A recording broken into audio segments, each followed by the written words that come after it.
Está no ar mais uma edição do programa Conexão Potiguar. Muitíssimo obrigado pelo carinho da sua audiência, pela sua indispensável companhia. O Conexão Potiguar é um programa do jornal Potiguar Notícias.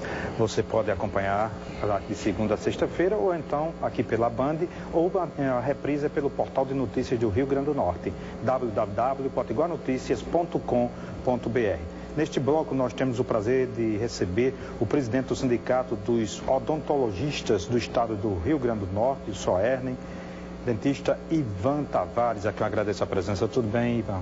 Tudo bem, José Pinto. Eu que agradeço essa oportunidade de poder falar aqui como representante da nossa categoria e nosso estado. Eu queria começar tem dois PLs, dois projetos no Congresso Nacional sendo discutidos que parece preocupar bastante a sua categoria, né? Esse que se trata do projeto de lei 257 e do 4330, que diz respeito à terceirização. Queria começar conversando com o senhor a respeito desse primeiro projeto de lei, que é o 257. Do que trata esse projeto? Esse projeto de lei trata da procrastinação da dívida dos estados no Brasil. Nós sabemos que muita coisa precisa mudar, mas não precisa se levar em consideração a diminuição dos direitos trabalhistas para se diminuir as dívidas e os desmandos que ocorrem nos estados e nos governos em nosso país. Mas trocando em miúdos, o que isso significa? Isso significa que em troca, ou seja, na contrapartida dos estados, está embutidas várias mudanças que vão diminuir, sobretudo, os direitos trabalhistas conquistados historicamente em nosso país, desde a organização dos nossos sindicatos no início do século passado, que vão desde a perda de alguns direitos garantidos constitucionalmente até a inviabilização de alguns que a gente tem tentado enxertar nos últimos tempos. Por exemplo?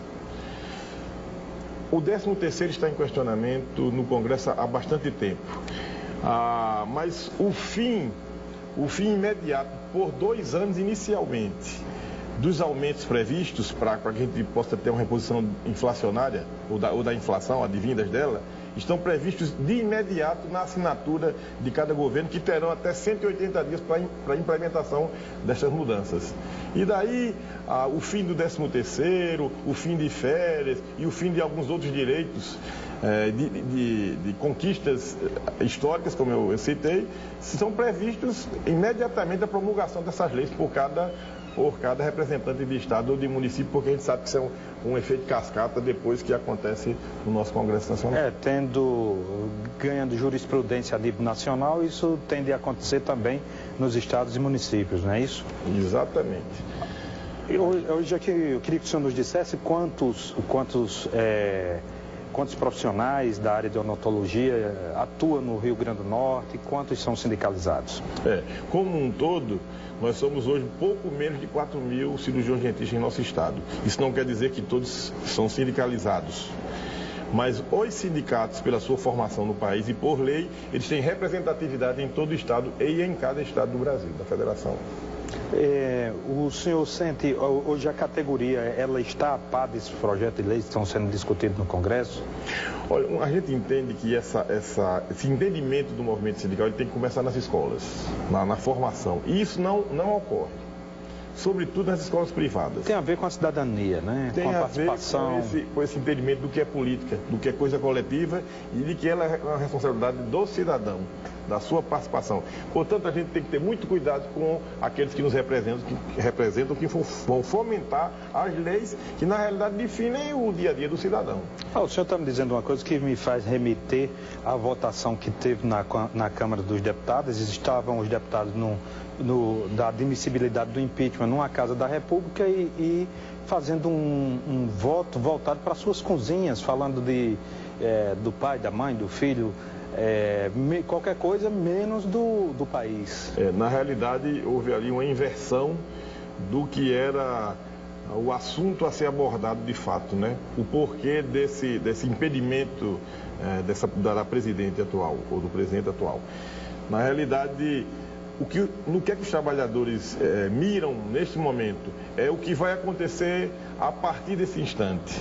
Nós estamos acostumados, eu diria brincando, nós estamos mal acostumados a vivenciar uma liberdade sindical, sobretudo, e por que não dizer de organização dos trabalhadores no Brasil, muito importante, muito interessante, principalmente na última década, desde a nossa organização, a partir principalmente dos anos 40 do século passado. Nós vivenciamos, então, uma possibilidade de cidadania aberta, de uma discussão na sociedade muito importante, sobretudo porque nós tivemos um avanço de algumas camadas da sociedade que estavam um pouco estratificadas e à margem dessas conquistas seculares no país, num país que hoje é a 7ª economia do mundo, com a 5ª população da Terra, e parece que está sempre disposta a impor aos trabalhadores a culpa do que acontece de ruim. Portanto, essa organização que ocorreu nos últimos tempos em nosso país nos leva a entender que os tempos são outros. E aí, esse momento que você citou, José, que aconteceu no nosso Congresso, nos dão a visão da inversão de valores que acontece na nossa representatividade em nível nacional. E tem a ver com o que o senhor falava anteriormente em relação a isso, o que acontece na escola, né? Talvez esse debate da formação do cidadão ou do aprimoramento da cidadania deva também acontecer a partir da escola, né? Do entendimento da coisa coletiva, que não é diminuindo esse contato social, que diminui também a visão individualista a que nós somos levados, sobretudo pelas discussões da grande imprensa, entendimento da coisa coletiva como uma coisa apropriada para a formação da sociedade, entendimento do que é de fato a democracia, que é a decisão da maioria, essas coisas que precisam começar na base. E o movimento sindical precisa ter nas suas bases essas discussões ampliadas. Me parece que a definição entre público e privado tem uma nuvem aí que não serve, que é uma certa confusão quando as pessoas têm que se posicionar nessa direção. Né? Eu diria, José, que a gente carece sempre de lideranças, porquanto não há esse entendimento mais dimensionado. Parece que há um reavivamento imanente dessas lideranças, porque há uma coisa atávica. Eu não sei se a gente pode determinar isso pelo ecletismo do nosso ser étnico em nosso país, essa miscigenação de raças, que é também de culturas. De fato, e do que acontece é que de quando em quando aparecem lideranças para reativarem esse tipo de discussão. Na discussão da escola e do envolvimento das famílias é que pode surgir essas mudanças para que a nossa sociedade possa ser inclusiva, sobretudo, para que a gente possa ter uma sociedade definitivamente autora do seu futuro e das suas decisões. Queria que o senhor falasse sobre o projeto 4330, porque ele lhe preocupa. O projeto 4330, ele nos preocupa em função dessa necessidade econômica pelos grandes grupos, da terceirização dos serviços. Para ser bem prático e no viés em que eu milito, que é da saúde, nós já temos em lei essa possibilidade de terceirização de alguns serviços. Por exemplo, nos grandes hospitais do nosso estado, até mesmo o serviço de hotelaria, serviço de cozinha é terceirizado. Portanto, a vigilância, os maqueiros, a segurança dos hospitais está assegurada à privatização. No entanto, o serviço fim não. Esses são feitos por funcionários que são servidores concursados com o treinamento e a responsabilidade de quem defende a cidadania ali naqueles seus postos de saúde, nos seus postos de trabalho.